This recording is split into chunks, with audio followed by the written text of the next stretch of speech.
il y a, comme ça, des fois, dans les œuvres imagées, des éléments, des objets notamment, qui sont introduits et qui disparaissent sans que personne, ou presque, ne les remarque. Ici, je parle du sac de Sasuke. Il apparaît lorsque Sasuke quitte Konoha et croise Sakura sur son chemin. Mais Sasuke arrive sans ce sac à dos chez Orochimaru. Il disparaît au moment où Sasuke entre dans le tonneau dans lequel le quartier d'Oto, et plus précisément Jirobo, le fait entrer.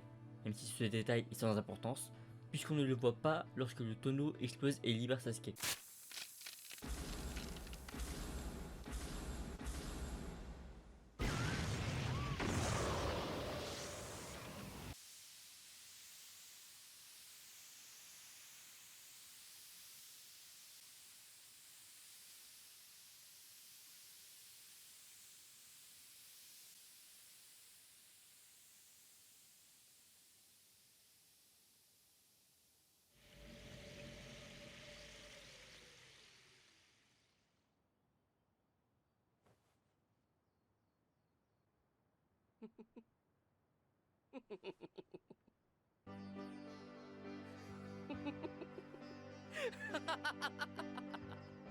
Où est-il passé?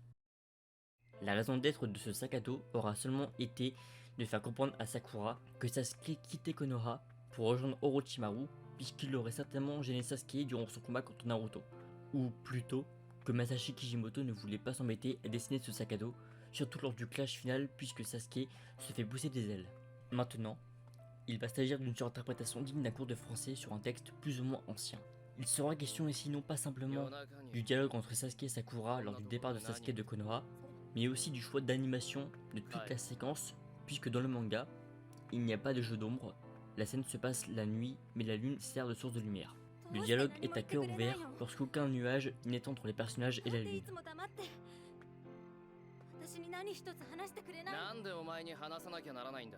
Du moment où l'échange commence jusqu'à ce que Sakura avoue qu'elle sait ce qui est arrivé à la famille de Sasuke.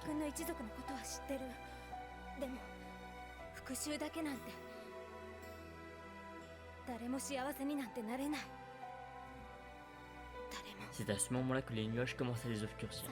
Alors que Sakura encourage Sasuke à abandonner sa vengeance, comme Kakashi le fit quelques heures plus tôt, avant que le quartet d'Oto attaque Sasuke pour lui montrer leur niveau et lui donner envie de l'avoir aussi.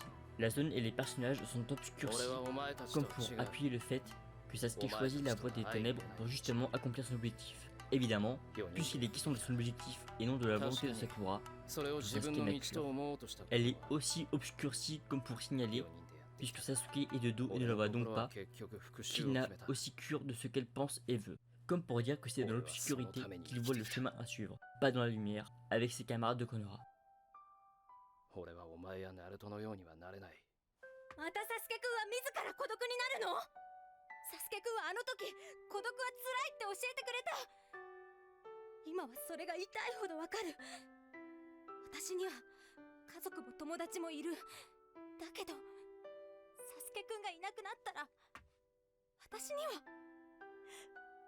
にとっては孤独と同じ。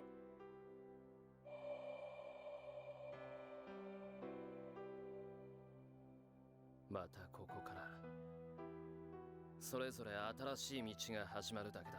Alors que Sakura lui déclare ouvertement sa flamme, réellement cette fois, pas en mentant comme elle le fera pour Naruto quelques années plus tard, en larmes, et qu'elle lui promet le monde des merveilles si Sasuke accepte de rester à Konoha. Et elle lui propose, ou plutôt lui supplie de l'emmener avec lui, afin qu'elle puisse rester à ses côtés où qu'il soit et où qu'il aille.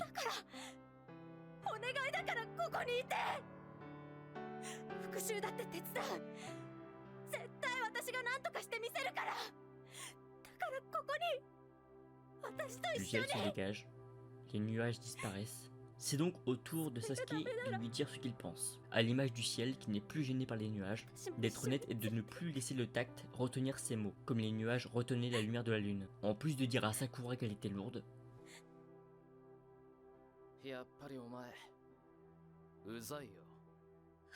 comme un signe qu'il se souvient finalement de son ancienne conversation avec Sakura, à moins qu'il ne l'ait jamais oublié et qu'il avait menti.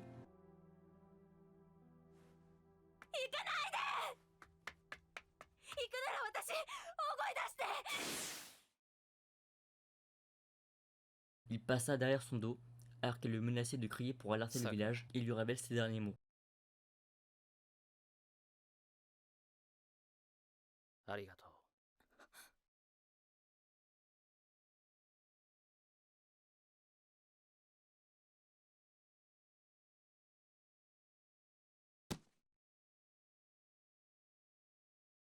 サスケ Et je tiens à rendre à César ce qui est à César. Contrairement à ce que j'ai pensé pendant des années, le soir où le cartel d'Otto s'est attaqué à Sasuke n'est pas le soir où il a décidé de les suivre. Le soir où il s'est fait attaquer par eux, la lune était pleine. Le soir où il est parti, c'était un croissant de lune. À part dans l'animé où la lune est pleine les deux soirs.